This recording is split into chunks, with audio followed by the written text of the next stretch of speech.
السلام عليكم، مساكم الله خير. في جزء من المجتمع الخليجي للأسف يستهزئ بباقي المجتمعات بالدول العربية، مثال المجتمع المصري والمجتمع اليمني والمجتمع السوداني والمجتمع العراقي والسوري أيضا، ولا يدرك أن هذه الشعوب جميعها عاشت نعيم اقتصادي سابقا، حتى أن هذه الدول عاشت ثورة علمية كبيرة جدا في ظل جهلنا حنا بالخليج. لكن لو بنقول هذه الدول بإقليمنا، ليش لحقنا بلساننا المغرب للأسف؟ نشتم المغرب للأسف ونقول أن فيها من الفساد الشيء الكثير، وهذه سلبية بكل مجتمع، لكن يكفي المغاربة شرفا أن أحمد بن حنبل كان عايش عندهم. ببدأ من المغرب للخليج. جامعة القرويين في المغرب تأسست سنة 859 ميلادي، يعني قبل 1000 وشوي سنة، وتخرج منها علماء حتى أن جامعة القرويين تخرج منها سلفستر الثاني. سلفستر الثاني هذا كان البابا مال الفاتيكان يوم من الأيام. اخواننا المصريين اللي تضحكون عليهم، اول جامعه كانت عندهم جامعه الازهر سنه 972 ميلادي، ثاني جامعه 1816 اسمها فؤاد الاول. ما انهاروا اقتصاديا الا بعهد جمال عبد الناصر وانور السادات وحسني مبارك واشباههم، ولا قبل ما تضحكون عليهم. كذلك اخواننا بسوريا الله يرفع عنهم، اول جامعه عندهم 1903. والعراق اللي تقول هذا عراقي نجس خله، هذا اول جامعه عنده 1908، انت ما عندك مدرسه. كذلك اخواننا بالسودان عندهم جامعه 1902. انت شنو 1902 يوم تقول عن السوداني كسول؟ يا رجل اسكت.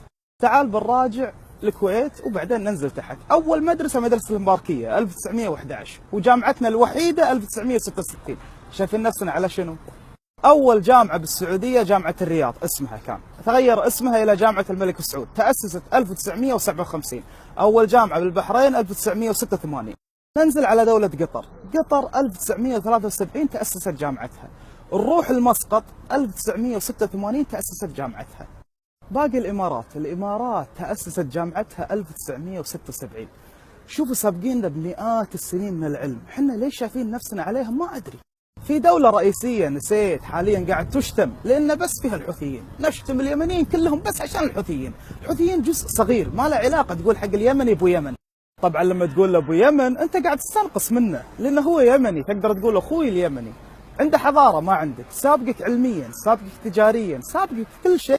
طبعا اليمن من اوائل الدول اللي صدرت البن للعالم. يقول فيهم الشاعر خلف بن هذال: كيف لنا نحرقه بالنار ونزله لو انقطع، لو ورا صنعه عنينا له. يقصد مينا.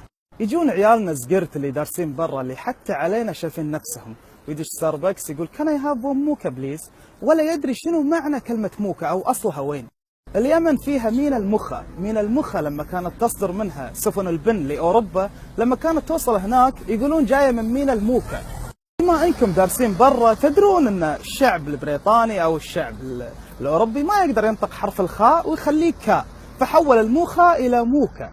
نهاية احمدوا الله على النعمة اللي انتم فيها، وانزلوا الناس منازلهم، ولا تستهزئون بحد، لا تدور علينا الدوائر يوم من الايام. اسمحوا لي على الاطالة.